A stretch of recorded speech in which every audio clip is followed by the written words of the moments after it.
Já de volta aqui com o TV Mar News, 9 horas e 4 minutos, e a gente já volta com o Viderlan ao vivo aqui na nossa programação para passar informações para vocês a respeito de vacinação. Será que já chegou a tua vez? A minha ainda não, falta pouquinho, eu estou contando os dias.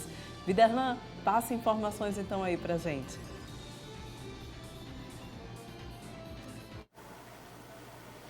Olha, Orlando Santos, um abraço para você, bom dia para todos os telespectadores da TV Mar, do programa TV Mar News.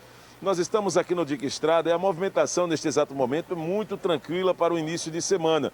Tudo porque a Prefeitura Municipal de Maceió divulgou desde ontem que não tem imunizantes para poder realizar a primeira dose de vacinação nas pessoas que não se vacinaram ainda. Lembrando que semana passada foi anunciada, que as pessoas 37 anos mais já tinham direito a tomar a primeira dose, mas com a falta dos imunizantes, essa situação está sendo, pelo menos neste exato momento, temporariamente suspensa. Aqui apenas gestantes e puérperas estão autorizadas a tomar a primeira dose da vacina AstraZeneca e as pessoas também que têm direito à segunda dose.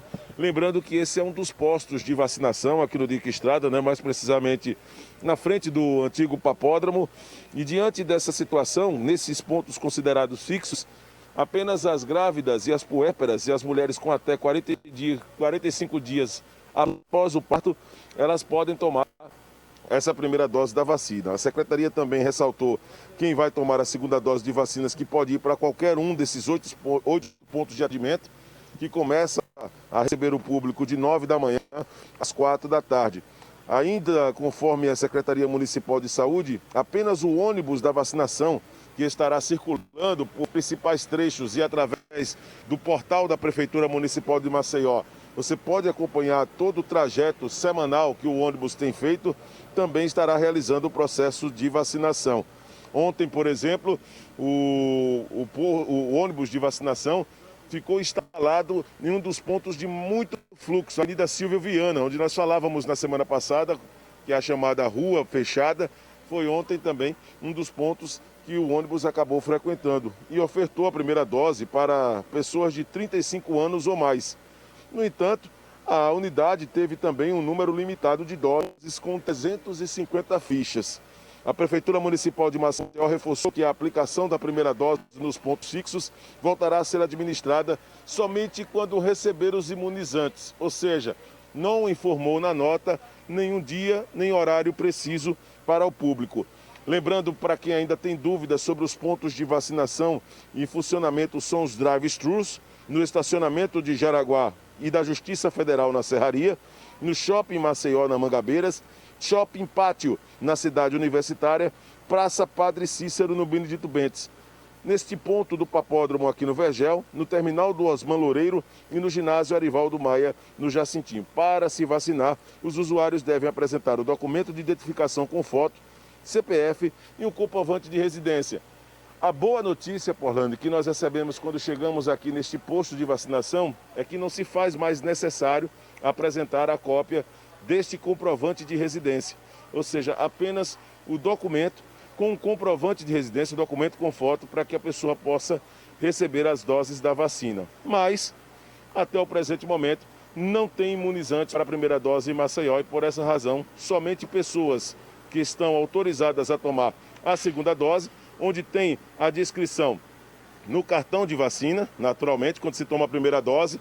Se for uma vacina que exija a segunda dose, existe também a necessidade para que a pessoa possa voltar e tomar essa segunda dose. No caso de vacinas que só são tomadas a primeira dose, no caso da Janssen, apenas no dia que você vai mesmo, mas mesmo assim está faltando imunizantes. A vacina que está sendo aplicada nos postos de vacinação a partir desta segunda-feira, desde segunda-feira, na verdade, durante o final de semana, e segunda-feira e diante, é a AstraZeneca, tá certo? Então há necessidade de tomar a segunda dose. É claro que os agentes de saúde, eles informam o período que as pessoas elas precisam para poder ter também acesso a essa segunda dose, mas somente gestantes e puérperas estão autorizadas e novamente para retorno às pessoas de segunda dose, porque não tem imunizantes até o presente momento. Na manhã desta segunda-feira, estamos nos aproximando das 9 da manhã, passando na verdade das 9 da manhã, não tem imunizantes aqui em Maceió. Por essa razão, a movimentação em um dos postos, esse aqui no Vergel, é muito tranquila para este início de semana. Daqui a pouco nós vamos voltar voltar na sequência do TV Mar News por Orlando Santos para trazer mais informações. Estou ao lado do Francisco Nogueira, pelas ruas da capital alagoana. Segue você aí no comando do TV Mar News. Muito obrigada pelas suas informações. Derlando, daqui a pouquinho você volta então na nossa programação, gente, porque agora a gente vai falar sobre um assunto que talvez você ache que nem exista mais. Existe um projeto de lei que quer instituir o Dia Municipal de Luta contra a Tortura. Tortura, exatamente isso que você ouviu. Você achava que não existia? Se engana, não ficou lá na ditadura não, nem na escravidão. Quem traz detalhes para a gente a respeito disso agora é Teca Nelma, vereadora aqui da nossa capital, e Anne Caroline Fidelis, que é presidente da Comissão de Direitos Humanos da OAB. É um projeto conjunto, não é isso? É isso mesmo, um projeto conjunto da OAB junto com a Câmara que visa instituir esse dia. Com qual objetivo, meninas? Bom dia para vocês. Bom dia, estou muito feliz. Primeiramente, queria agradecer o convite para a gente tratar desse assunto.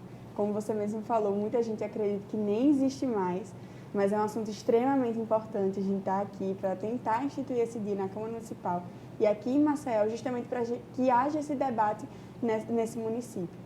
É um assunto que foi invisibilizado desde a ditadura militar, que não se fala mais em tortura, mas que continua acontecendo aqui em Alagoas, e a gente não pode deixar que um crime como esse passe despercebido. Pois é, e aí vem exatamente quando a gente diz ainda existe, a OAB, inclusive, Anne, tem recebido muitas denúncias desse tipo? Bom dia, exatamente. Falo aqui em nome da Comissão de Direitos Humanos, da nossa instituição como um todo. E, infelizmente, crimes de tortura são uma recorrência no nosso trabalho diário. Para que vocês tenham uma ideia, estima-se uma média de 20 casos por ano e todas relacionadas a práticas de representantes do Estado. Lembrando que existe uma legislação específica no nosso Brasil, uma lei federal, que tipifica o crime de tortura, mas que, infelizmente, e é por isso que é tão importante leis como essa, no sentido de trazer o debate para a sociedade, desnaturalizar e deixar muito claro o quanto a tortura ela ainda faz parte do nosso cotidiano no Brasil e aqui no estado de Alagoas. Vamos só, para que o pessoal de casa saiba bem, eu queria que vocês pudessem explicar o que de fato é tortura. Existe apenas um tipo? Existem mais de um tipo de tortura? Então, temos essa lei federal 9455 de 1997, o Brasil, inclusive, apesar de ser signatário da Declaração Universal dos Direitos Humanos e de diversos tratados internacionais, demorou muito a ter uma legislação própria, considerando, inclusive, que nós temos um histórico perverso de ditadura militar, que algumas pessoas, infelizmente, ainda querem recontar essa história como se não existisse, e que nós temos, sim, recorrentemente, um discurso de legitimação dessa prática que atravessa a vida de tantas pessoas. Nessa lei, deixa muito claro que a tortura ela pode ser praticada com o intuito de, por exemplo, constranger alguém mediante violência para, por exemplo, obter algum tipo de confissão, né, uma suposta confissão, para aplicação de castigo. E é interessante destacar que essa lei ela deixa muito claro que a tortura ela pode acontecer tanto na forma física como também psicológica. E ainda tem uma qualificadora, ou seja, um aumento de pena se ela for praticada contra mulheres, contra crianças, pessoas com deficiência, gestantes. E, infelizmente, essa prática ela é também recorrente. Todos os dias, inclusive esse texto está em tratados internacionais, crianças, idosos, idosas. A OAB, inclusive, recentemente trouxe alguns dados sobre violência contra a pessoa idosa e que também deixou muito clara a existência de torturas, por exemplo, contra esses públicos vulneráveis. Pois é, e aí vocês trazem, então, né, essa ideia de transformar, de termos um dia municipal, exatamente para que a gente possa pensar e tentar combater essa prática aqui, né? Que dia seria esse e por que ele foi escolhido?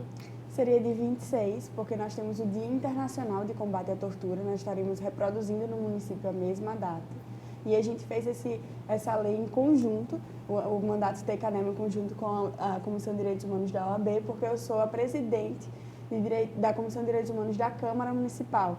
E das minhas prioridades é sempre ter um mandato participativo, e aí a gente faz leis em conjunto, eu só não posso pedir que eles assinem também, mas na justificativa foi construída comigo e com a presidente, e eu tenho um histórico pessoal com essa lei, já que o meu pai, Renato Soares, ele lutou contra a ditadura militar, apesar de eu ser a vereadora mais jovem, com 22 anos. Meu pai tem 76 anos, então ele passou por tudo isso.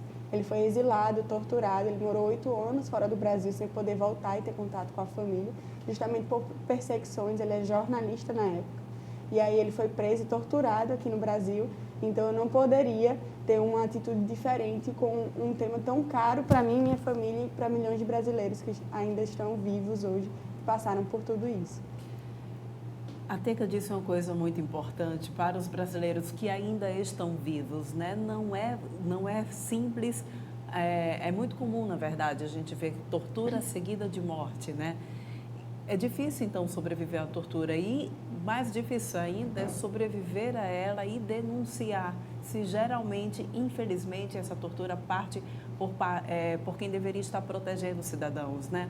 Como que a gente pode, então, fazer para encorajar as pessoas que sofreram ou sofrem tortura a denunciar?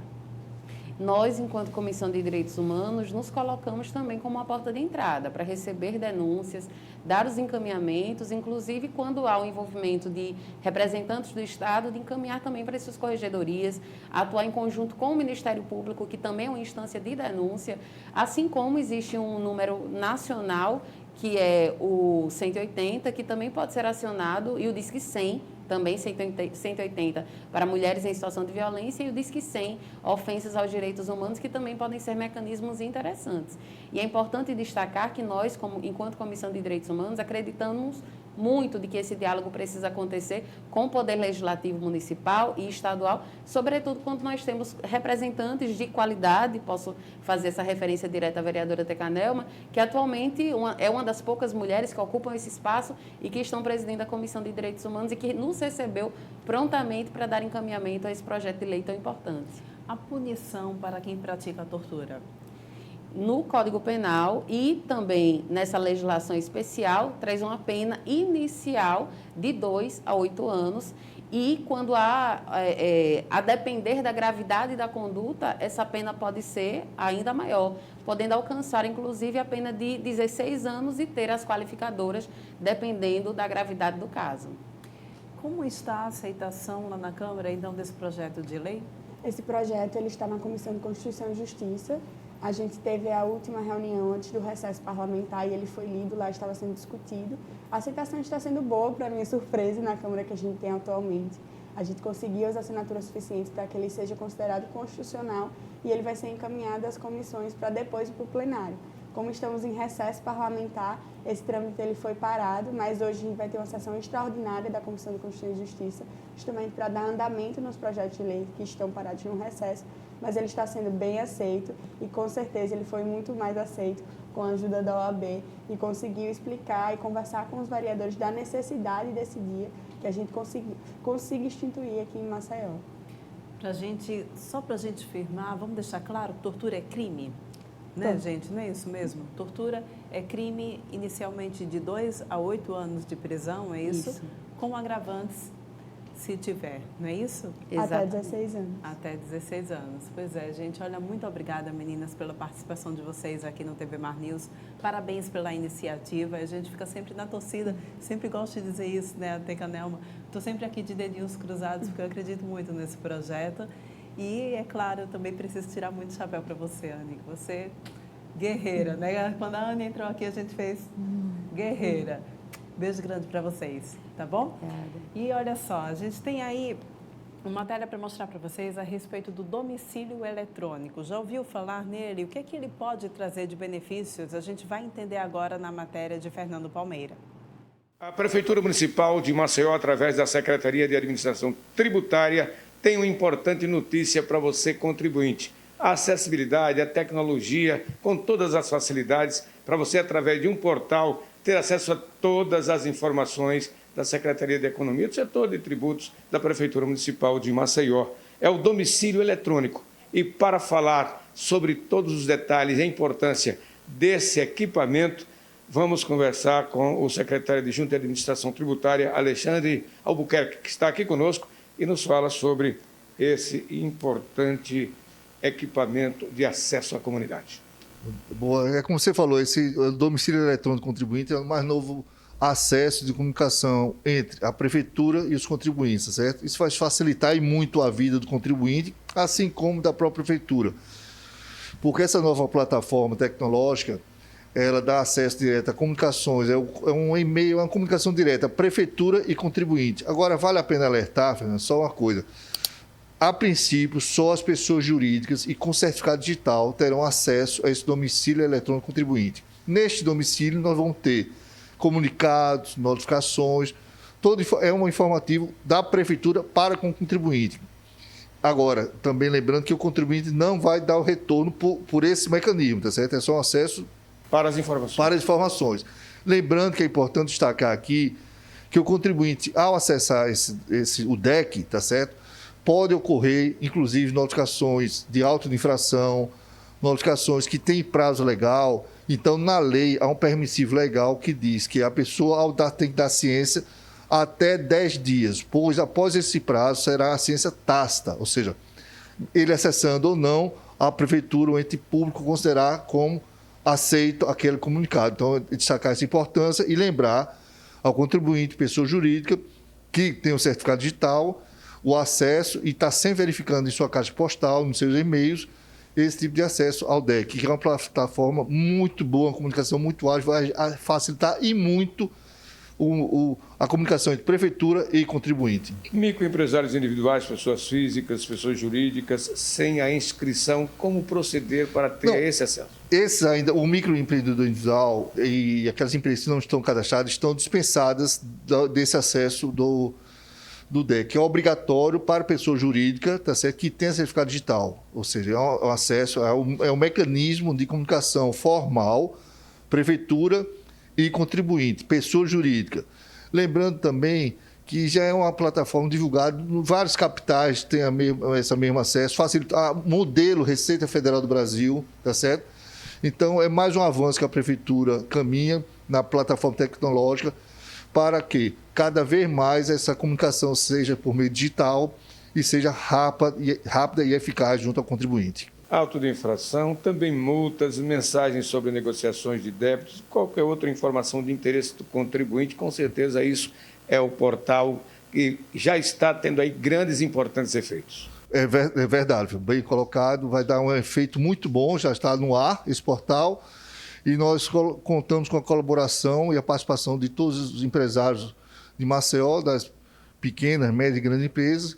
Lembrando, mais uma vez, tem que ter o certificado digital, é um portal de acesso facílimo, entrar no nosso site e vamos dar essa comunicação formal e que vai facilitar e muito tanto a vida, como disse, do contribuinte e como a vida da própria prefeitura nesses comunicados nossos que nós estamos estabelecendo essa nova relação de comunicação, que é um importante passo nos avanços tecnológicos que a prefeitura vem tomando todo e a cada dia. A vida administrativa de qualquer entidade pública, exemplo do município de Maceió, depende, claro, de você, contribuinte. E quanto mais facilidade e segurança jurídica nessa sua obrigação de contribuinte e ver o retorno e transparência de tudo isso, esse portal está aí, o domicílio de você, contribuinte. Parabéns a você, contribuinte de Maceió, parabéns também à Prefeitura Municipal de nossa capital, à Secretaria de Economia, à Secretaria de Administração Tributária, por esse grande momento importantíssimo para o setor financeiro do município de Maceió. Com as imagens de Márcio Mandrei, Fernando Palmeira para a TV Mar, da Organização Ardon de Melo, canal 525 NET. Claro. Pois é, gente, coisa boa, né? Iniciativa bacana aí da Prefeitura de Maceió. E a gente vai agora ao vivo, retornando então com a participação de Viderlan Araújo aqui na nossa programação. Viderlan, quais são as novidades que você traz para a gente?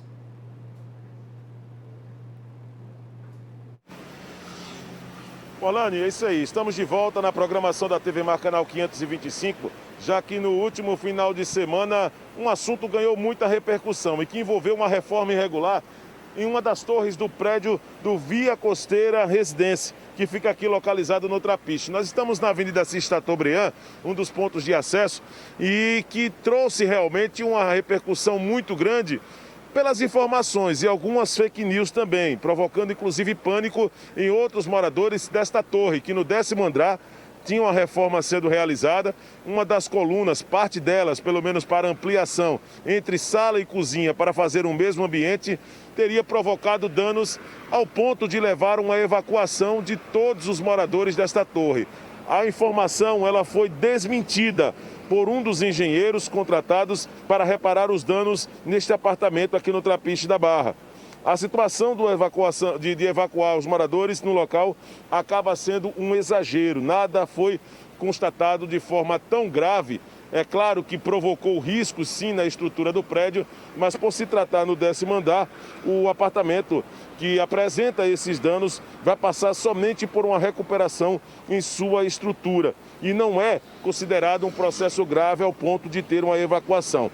A carga que está acima é apenas de coberta e isso já foi feito, inclusive, um escoramento a fim de que a estrutura seja recuperada e que em breve o morador possa ter em uma condição mais segura essa possibilidade de seguir exatamente morando no apartamento no 10º andar.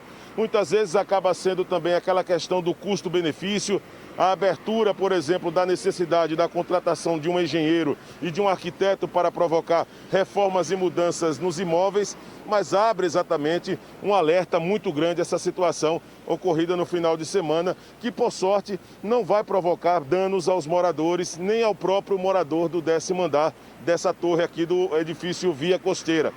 Um outro ponto, Porlando, que nós temos aqui rapidamente para o nosso telespectador entender e que cabe atenção, é que já existe, inclusive, um pedido dos vereadores de Maceió, lá no fundo, tem um imóvel localizado aqui mesmo na Avenida Assis Chateaubriand, que funcionava o Tribunal de Contas da União.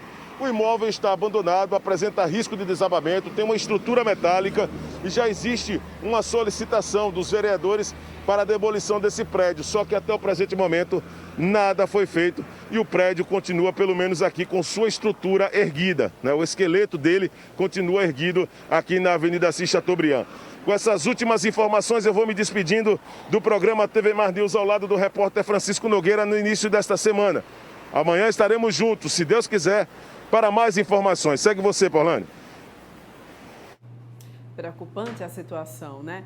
E olha só, preocupante também são os casos de reinfecção do coronavírus em todo o país. Quem traz uma análise a respeito disso é Arnaldo Ferreira, a gente confere agora. Os casos de reinfecção no Brasil estão assustando a comunidade científica no país inteiro. Aqui em Alagoas, a Secretaria Municipal de Saúde está investigando 30 casos suspeitos de reinfecção. A Secretaria de Estado da Saúde já descartou 76 casos. O Ministério da Saúde confirma que 40 pessoas no país tiveram a reinfecção da Covid-19. A situação é grave e preocupante porque, de acordo com o presidente da Sociedade Alagoana de Infectologia, o médico Fernando Maia, esses casos podem representar novas cepas, que os médicos e nem os cientistas sabem o grau de letalidade e muito menos de contaminação. De acordo com o último boletim da Secretaria de Estado da Saúde, mais 500 pessoas foram contaminadas e 16 morreram. Entre os mortos está o juiz Jerônimo Roberto, que ficou nacionalmente conhecido como o homem que desarticulou e prendeu a chamada gangue fardada, um grupo de PMs que cometeu vários crimes e muitos homicídios. Mas voltando para o caso da Covid, a situação é grave porque ela continua fora de controle. A vacinação ainda está longe de chegar o ideal, né, que é 75% da população. O Estado já aplicou mais de 1.600.000 doses. Deste montante, apenas 400.000 alagoanos receberam a segunda dose ou a dose única da Janssen. Isto representa pouco mais de 10%. Para a gente ficar mais ou menos tranquilo, é preciso imunizar 75% da população. Então, nada de baixar a guarda, hein? Nada de baixar a guarda. E Arnaldo Ferreira mencionou aí a morte do doutor Juiz Jerônimo Roberto, e a gente, é claro, não poderia encerrar o TV Mar News sem antes fazer uma homenagem a ele. Ele morreu na última sexta-feira devido a complicações da Covid-19 e apresentava o programa Momento Jurídico aqui na TV Mar desde 2016. O doutor Jerônimo tinha 65 anos e foi internado em Maceió no mês de maio. Ele chegou a ser transferido para um hospital em São Paulo, mas infelizmente não resistiu. E nós que fazemos a TV Mar, que nos últimos 5 anos temos dividido então aqui o nosso estúdio, o nosso espaço com o doutor Juiz, é claro que a gente não poderia encerrar esse programa sem homenageá-lo e sem abraçar, né, a família de certa forma, sem prestar a nossa solidariedade à família e aos amigos. E dessa forma, então, a gente vai encerrando o TV Mar News de hoje, mas a gente volta a se encontrar amanhã às 8h30 aqui no teu canal 525 da NET Claro, se Deus quiser.